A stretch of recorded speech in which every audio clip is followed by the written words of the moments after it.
consumers that we serve, lalong-lalo na yung mga sityo na nailawan natin kasi napakahirap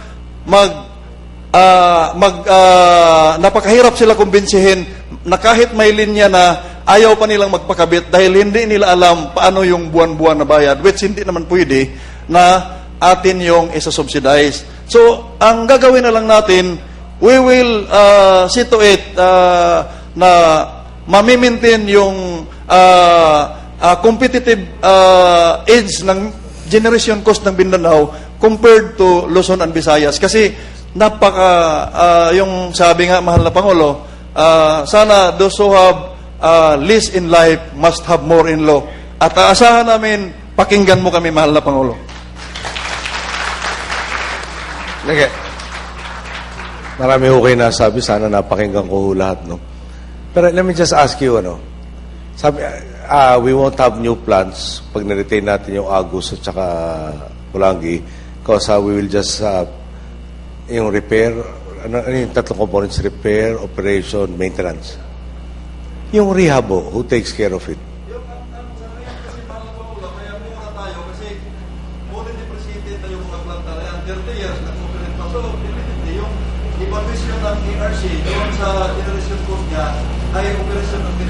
Yeah, okay yun. Pero, hindi naman forever after under yan na hindi nyo nire-rehabilitate. Wala ka ng puno. Di ba? Wala kayong puno. Sino magdedredge yung lahat nun? Sino yung 7 billion na watershed na itatayo natin ulit? Who pays for it? Yung we might not have the acquisition, no? But we will have to get it from somewhere. Tama? Government gets it. What is 7 billion? 4 billion for the housing, for the AFP, PNP. No? 3 billion. I'll go back. There's only 400 million for everything.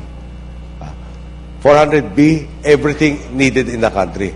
Yung needed, here in Mindanao, for instance, yung other things that we're very interested in, yung river basins, the flood control, yung warning systems. That is quite a big amount. There are 30,000 nurses we have deployed to the barangays that do not have any medical. So, dulo nito, if you can all say, mamimaintain man lang natin yung level dito, dali sabihin, okay yun eh. Pero populahin ko kayo, nasabihin natin, good decision yan, kung hindi natin i-rehabilitate, hindi maliwanag paano ba ibabalik pa yung installed capacity man lang. So, kung babalik tayo doon sa installed capacity, may gagastos. Binubunuho natin this year is about, deficit is about 260 billion deficit.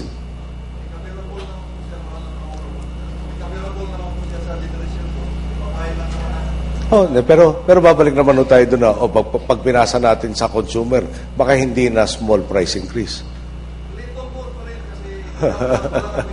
Why don't we crunch the numbers, and then let's see.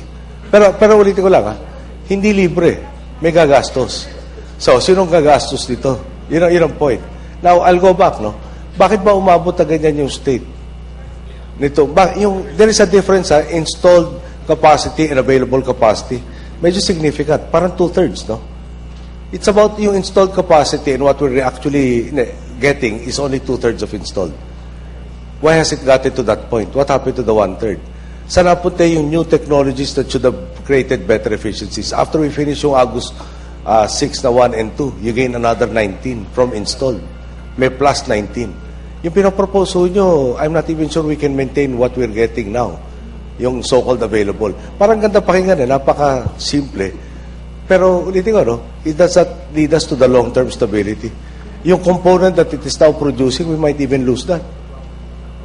Anyway, I'll invite you to my office if you want mga 4 hours of discussion on this. Then let's crunch the numbers. Pero ulitin ko lang, think about it. That is historical fact. You put it up, you installed a certain capacity. We are not getting that installed capacity. The system that it operates on has led to its deterioration over the decades. Okay? In 1953, when it was installed, my parents were not yet married. Now it is my responsibility to do something about it. I ask that you be reasonable na we don't have palliatives, ngayon lang.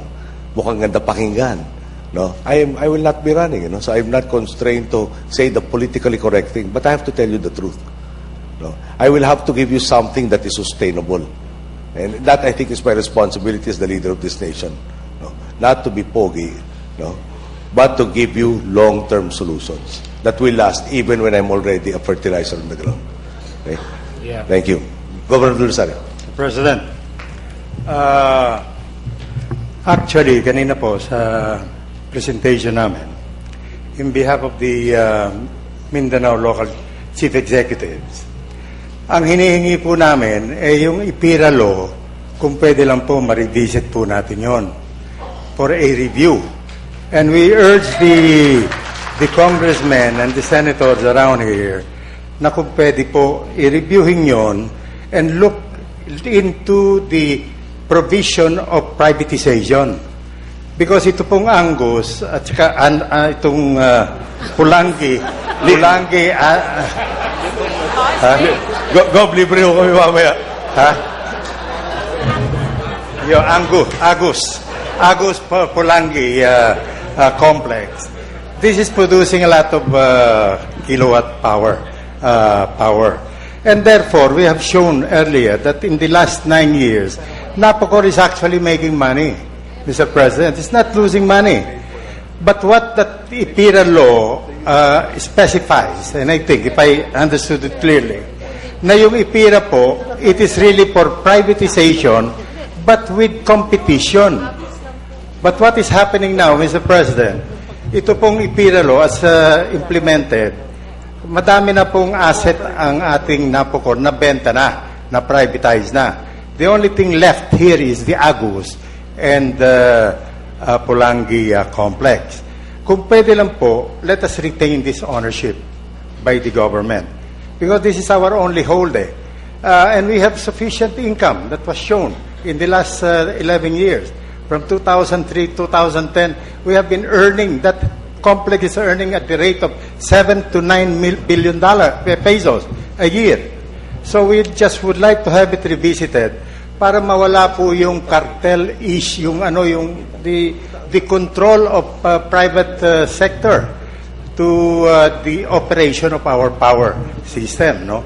So Mr. President, yan ang hinihingi po namin na kung pwede i-certify po ng ating presidente as urgent itong review of the itong IPIRA law. IPIRA law para ma-review natin yan, para ma-review po. Dahil kasi, before it's too late, once this is privatized, we will lose control of our, ito pong mga source of power natin dito. And what we're trying to prevent here is the possibility of cartel. Kasi po yung the wisdom of the law of IPIRA is really for privatization, and we are not against privatization, provided there is no control that will happen, that there will not be any cartel. But what is happening now, yung mga assets po na benta noon, there is already a semblance of control by a few private sector companies. Yan po ang importante dito. Maybe, on your policy of PPP, yung private-public partnership, maybe we can implement that without losing control of the assets of the Agus Pulangi. So yan po, Mr. President. Kung pwede lang po yan, we realize it will undertake legislation, no? But with the power of the President, by certifying it as urgent, I think the members of the Congress, the congressmen of Mindanao and the senators of Mindanao, are just too happy to pick it up and really take a good look at it.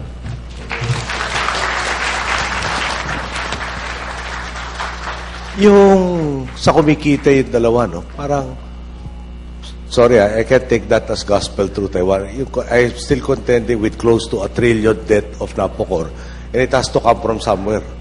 No? So, gusto ko lang makita ho yung breakdown nito, and I've asked the relevant agencies, the NPC chair is here, no? So, baka you can give me the breakdown of that statement. Yung sa, para klaro ho, yung installed capacity for your hydro is supposed to be 982.1 megawatts. Yung at peak, we are only able to have an assured 646 Off-peak, it's 534. Medyo palapit na ho sa 50%. And, di ba, para bang, I will study the proposal, pero listen to what is being said. Let us retain the system that has brought us to getting 50% of what we installed. Di ba? Parang the numbers don't lie. May sistema na nagdulot sa ating kalahating efficiency nito. Let us continue the system that has brought these inefficiencies. And that will be better for us. Parang hindi ho logical. But I will study the proposal, no? Hey, si Darlene kanina pa nakatayo yata. Taas nung ano eh. Unang-una, Mr. President, nagpapasalamat po kami actually. It took a president to actually, in a way, no, tell Mindanaoans the truth. Kasi, Mr. President, sa totoo lang po, this is probably my nth power forum. Napakarami na pong power forum, napakaraming familiar faces na po dito. Nakikita-kita kami tuwing palapit ang crisis, tuwing power forum. Pero never nasasatisfy ang Mindanaoans. Unang-una dahil there is a feeling of non-transparency. Wala pa pong sumasagot sa mga tanong ng mga Mindanaoans. Ano po ba talaga ang yun nga, yung mga minention nyo na, installed capacity, bakit po yung capacity, at kayo lang po yung sumagot nun. In the forums that I have attended, wala pa pong sumasagot nun ng katotohanan. Kaya nagpapasalamat po kami. Hindi naman po unreasonable ang taga Mindanao. Mindanaoans are very reasonable for as long as you give them the truth. Yun nga po, Mr. President, I hope this is just the beginning. Dahil yung usapin po na ito, usapin na po namin for the past, siguro, 5-6 years? Ilang years na? Ilang years na tayo? Mga 7 years na po na pinag-uusapan to sa Mindanao. Pero wala pa rin pong solusyon. And all of those that you have already actually said and promised na may funds na for the Agus and Pulangi is actually very welcome sa aming lahat. Dahil at least we will be looking forward to something. Hindi tulad nung mga datihan na wala po talaga kaming pinangahawakan. Ngayon, Mr. President, I am hoping yung minention pong one-stop shop para dito sa Mindanao. Kasi sa totoo lang, Mr. President, again, ang feeling po ng mga taga Mindanao talaga, napakalayo po namin sa Malacanang. Napakalayo po ng aming gobyerno. Kaya pag may nag-a-apply po ng mga permits o kahit yung mga maliliit po na mga producers, tulad po ng sinabi ni Secretary Almendras kanina, because Mindanao is an agricultural sector, napakalaki po ng potential for biomass.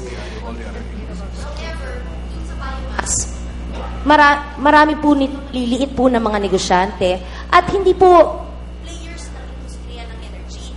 Kaya nga po, kinatlas niyo ako? Hindi naman po siguro. Kaya nga po, but most of them, Mr. President, cannot and does not know how to form a company. They do not know how to go about selling their electricity